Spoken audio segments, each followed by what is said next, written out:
రేవంత్ రెడ్డి గారు మాట్లాడినటువంటి మాటలన్నీ కూడా రాష్ట్ర ప్రజలు నమ్మిండ్రు. పోరాటం చేస్తున్నాడు, ఉత్సాహవంతుడు. నిజంగానే అన్ని జరిగిపోతాయేమో, ప్రభుత్వం ఏర్పడే విధంగా సహకారం చేస్తే ప్రజల కష్టాలన్నీ కూడా దూరం అవుతాయేమని అవకాశం ఇచ్చారు. ఏం చేశారు అధ్యక్ష? ఒక పక్క 49,500 కోట్లు ఎస్ఎల్బిసి లెక్కల ప్రకారం ఈ రాష్ట్రంలో రైతులు రుణాలు తీసుకున్నారు. గత బడ్జెట్లో మంత్రి గారు చెప్పిండు 31,000 కోట్ల రూపాయలు రైతుల రుణమాఫీ కొరకు మేము సేకరించి దగ్గర పెట్టుకున్నాం. మిగతాది ఎట్లా సారు అని అంటే 30,000 కోట్లు వేసుకున్న వాళ్ళం ఇంకా 19,000 కోట్లు ఇవ్వడం మాకు పెద్ద కష్టమవుతుందా, దాని గురించి మీకు తర్వాత చెప్తామంటే మేమేమనుకున్నామంటే అధ్యక్ష 49,500 కోట్లు రైతులకు రుణమాఫీ చేస్తారేమో, గతంలో టీఆర్ఎస్ పార్టీ మాట ఇచ్చి తప్పింది, ఆ మాటని కాంగ్రెస్ పార్టీ అమలు చేస్తుందేమో అని అనుకున్నాం. కానీ ఏం జరిగింది అధ్యక్ష? 20,000 కోట్ల రుణమాఫీ అంటున్నారు, దాంట్లో కూడా ఇంకా 3,000 కోట్లు ప్రభుత్వ ఖాతాలోనే ఉన్నాయి, ఆ నంబర్లు తప్పుండి. ఈరోజు అధ్యక్ష మిగతా రైతులను అడుగుతున్నారు, మా పరిస్థితి ఏంటిది?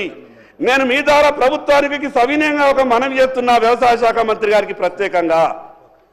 ఈరోజు మీరు జిల్లా కేంద్రాలలో ఒక ప్రత్యేకమైనటువంటి ఒక కంట్రోల్ సెంటర్ ఏర్పాటు చేయండి. వాస్తవంగా ఎన్నో నా దగ్గర ఉదాహరణలు ఉన్నాయి.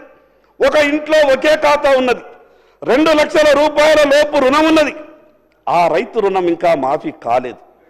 కలెక్టర్ దగ్గరికి వెళ్తే కలెక్టర్ అంటున్నాడు నా దగ్గర ఏమీ లేదు అని, వ్యవసాయ శాఖ అధికారుల దగ్గరికి వెళ్తే వ్యవసాయ శాఖ అధికారులు అంటున్నారు నా దగ్గర ఏమీ లేదని.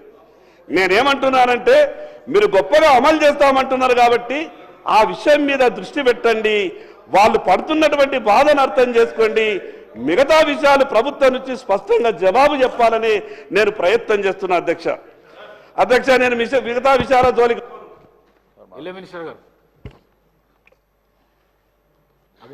అధ్యక్ష పాయల గారికి నమస్కారం సార్.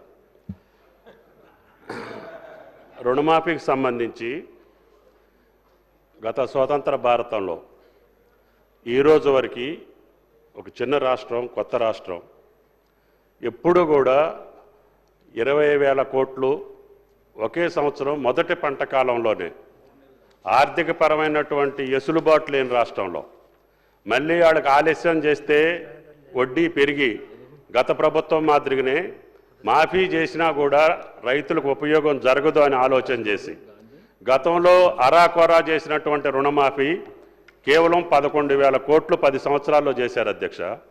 దానికి 8,560 కోట్లు పల్లా గారు రైతు బంధు నాకు తెలుసు, రైతు బంధు అధ్యక్షుడిగా నాకు తెలుసు, మీరు కూర్చోండి.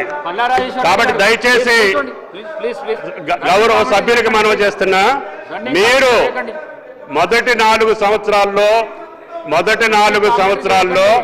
4 విడతలుగా రుణమాఫీ జరిగింది, అది వడ్డీకి సరిపోయిందని రైతుల ఘోష.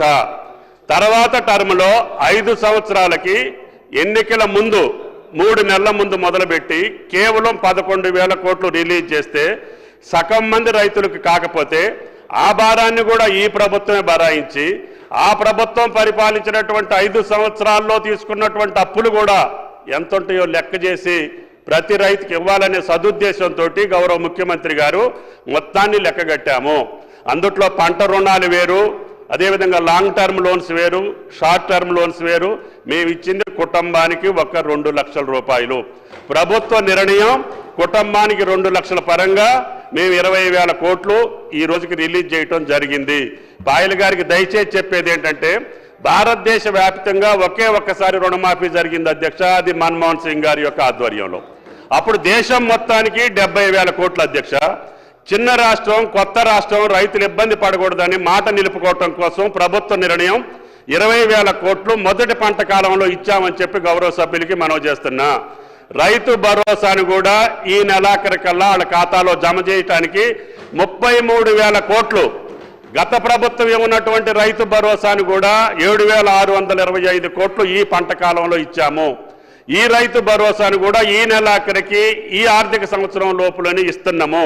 33,000 కోట్లు రైతుల నేరుగా జేబులో వేసినటువంటి ఏకైక ప్రభుత్వం రేవంత్ రెడ్డి గారి ప్రభుత్వం అని చెప్పి గౌరవ సభ్యులకి మనవి చేస్తున్నా.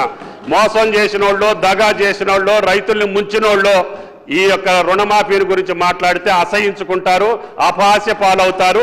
దయచేసి ఆ పార్టీలకు విజ్ఞప్తి, అటువంటి తప్పుడు మాటలు మాట్లాడొద్దని చెప్పి కూడా మీ ద్వారా గౌరవ సభ్యులకి మనవి చేస్తాం. లేటెస్ట్ న్యూస్ తెలుగు మరియు ఇంగ్లీష్ అప్డేట్స్ కోసం ఇప్పుడే క్యూన్యూస్ అఫీషియల్ యాప్ ని ప్లే స్టోర్ నుండి డౌన్లోడ్ చేసుకోండి. సరికొత్త సమాచారాల కోసం క్యూన్యూస్ వెబ్సైట్ ని ఫాలో అవ్వండి. ఛానల్లో ప్రాంతీయ, జాతీయ, అంతర్జాతీయ వార్తలు వీక్షించండి. లైక్ చేయండి,